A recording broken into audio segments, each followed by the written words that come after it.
Olá, estou de volta.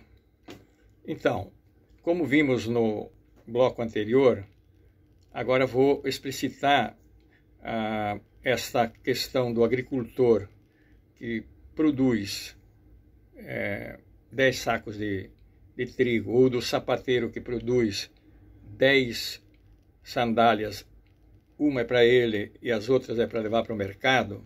Isso no texto se explicita pelas letras MDM, onde M é a mercadoria, o trigo ou o sapato. Dinheiro é aquilo que esse artesão ou agricultor vão vender no mercado. Para quê? Para comprar novas mercadorias. Então, por isso que ele aí não tem nenhum acréscimo. Ele troca a mercadoria por dinheiro para comprar outras mercadorias. Ele não vive só de sandálias, como só de trigo. Ele precisa de remédios, precisa ir ao mercado comprar sabão, leite, pão, enfim, aquilo que a gente é acostumado a comprar. O dinheiro aí é simples meio de circulação, né? Com o desenvolvimento do comércio de longa distância, tivemos um longo período que se chama período de mercantilismo, isto é, grupos compravam mercadorias num lugar, porque tinham acúmulo de dinheiro, e iam vendê-las num outro lugar. E, portanto, eles podiam, por esse caminho, tirar um lucro, que se chama um lucro comercial.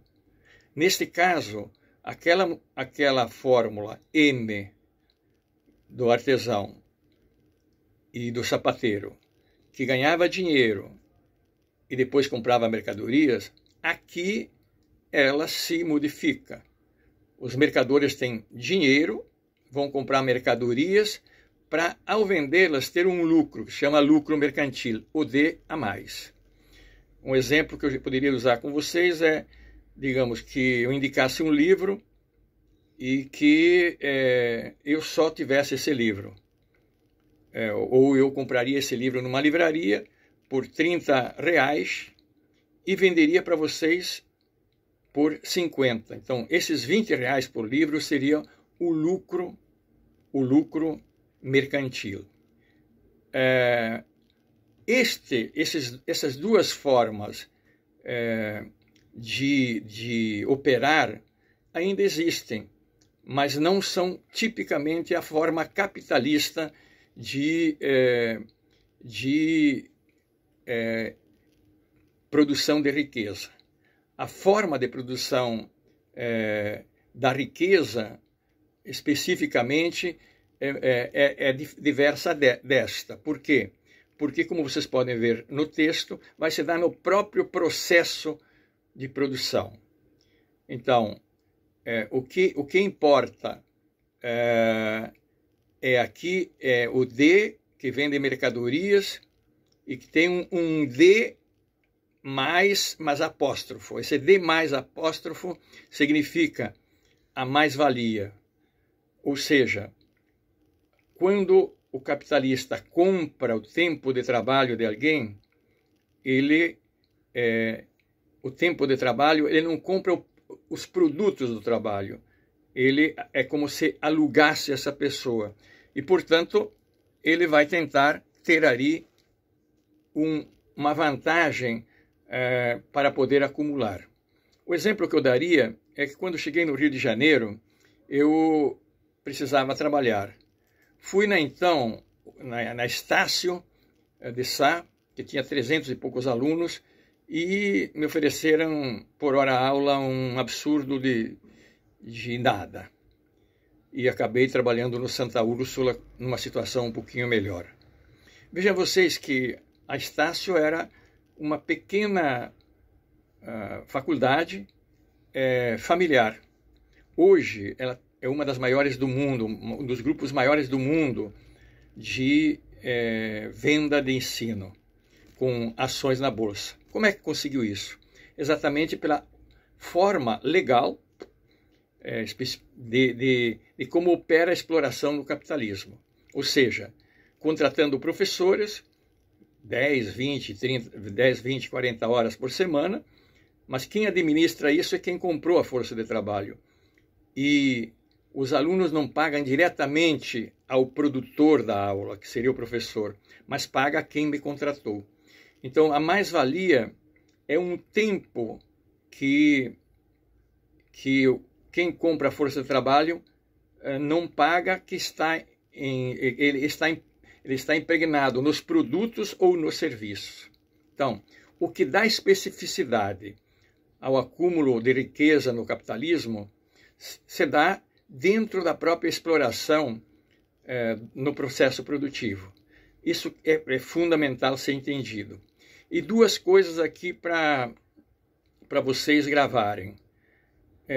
Qual é a mercadoria, então, a única mercadoria que, além de se pagar, pode acrescentar um valor a mais nas demais mercadorias ou serviços?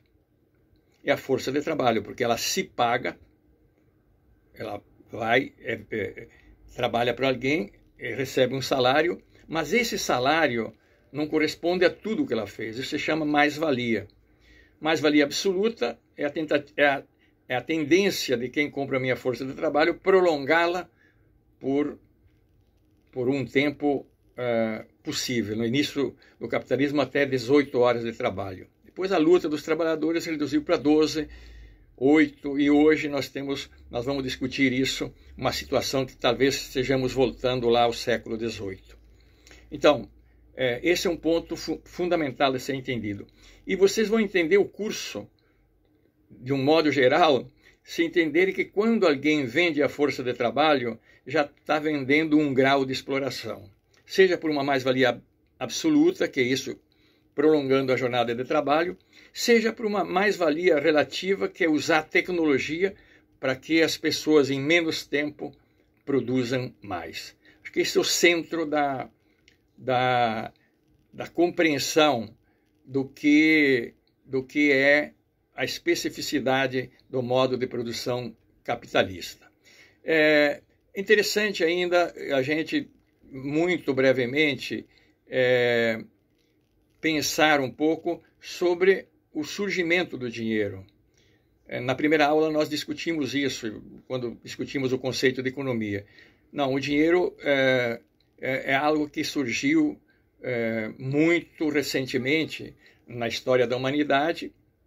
E por quê? Porque um número enorme de mercadorias, como é que você tem uma forma de que você possa comprar essas mercadorias e ter um padrão para isso? O dinheiro exerce esse padrão.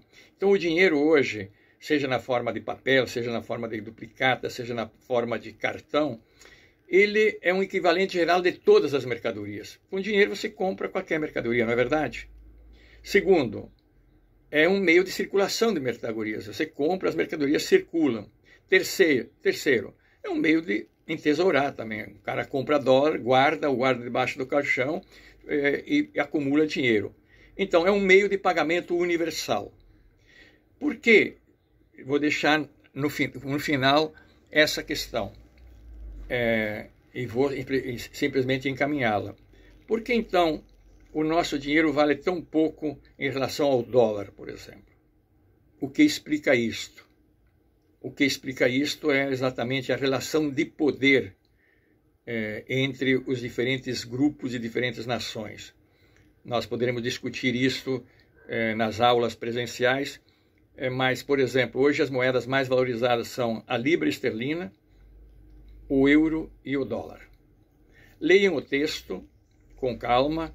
Nós vamos ter, depois de mais 2 aulas, uma aula síncrona.